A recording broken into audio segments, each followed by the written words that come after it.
हम हिंदू किसी गॉड या अल्लाह को नहीं मानते। हम मानते हैं उस सत्य को, और उस सत्य का नाम है ब्रह्म। ब्रह्म का कोई दूसरा नाम नहीं, कोई गुण नहीं, कोई रूप नहीं, कोई धर्म नहीं।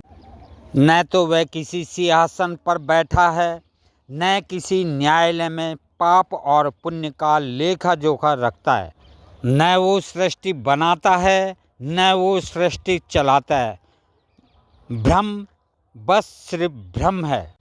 जैसे आकाश होता है, सबको धारण करता है, पर वह कुछ नहीं करता। गीता बोलती है, उपनिषद गूंजते हैं। ब्रह्म को शब्दों में बांधा नहीं जा सकता। ब्रह्म के बाद आता है एक शब्द, वो है ईश्वर। सनातन की भाषा में ब्रह्मा, विष्णु, महेश, ये त्रिदेव और महादेवी, ये हैं ईश्वर। ईश्वर ब्रह्म से अलग नहीं है, पर उन्होंने मनुष्य की सुविधा के लिए उन्होंने गुण, रूप और धर्म धारण किया हुआ है। जहाँ ब्रह्म निराकार है, वहीं ईश्वर साकार मार्गदर्शक है। ईश्वर के नीचे प्रकृति की शक्तियाँ हैं, उन्हें हम देवता कहते हैं। अग्निदेव, वायुदेव, सूर्यदेव और चंद्रदेव, ये कोई अलौकिक राजा नहीं, ये नियम है, प्रकृति के नियम। और इन्हीं नियमों के सामूहिक संतुलन को हम कहते हैं धर्म। धर्म कोई रिलीजन नहीं, धर्म कोई किताब नहीं, धर्म कोई पहचान नहीं। धर्म है प्रकृति का संतुलन, और इसी धर्म से ईश्वर भी बंधे हैं। इस सृष्टि की शक्ति को माया कहते हैं।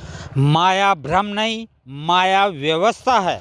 यह न पुरस्कार देती है, ना ही दंड देती है। यह बस एक काम करती है, कर्म का फल देती है। जो तुम बोते हो वही उगता है। अगर आज इंसान सुखी है तो वह ईश्वर की कृपा नहीं, उसके अपने पूर्व कर्मों के ही परिणाम है। अगर आज कोई दुखी है तो वह दोष किसी देवता का नहीं, किसी ग्रह का नहीं, किसी व्यवस्था का नहीं। दोष भी उसी का है, क्योंकि वह अपना किया हुआ ही पाते हैं।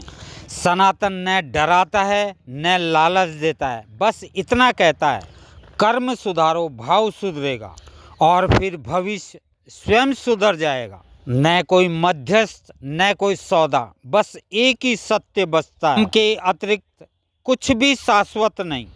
सारे रूप, सारे नाम, सारे देव, सारे ईश्वर उसी एक सत्य की तरंगे हैं। और जब ये समझ में आ जाए, न जब डर बचता है, न घृणा, न अहंकार, बस बचती है तो शांति, केवल शांति। ओम तत्सत।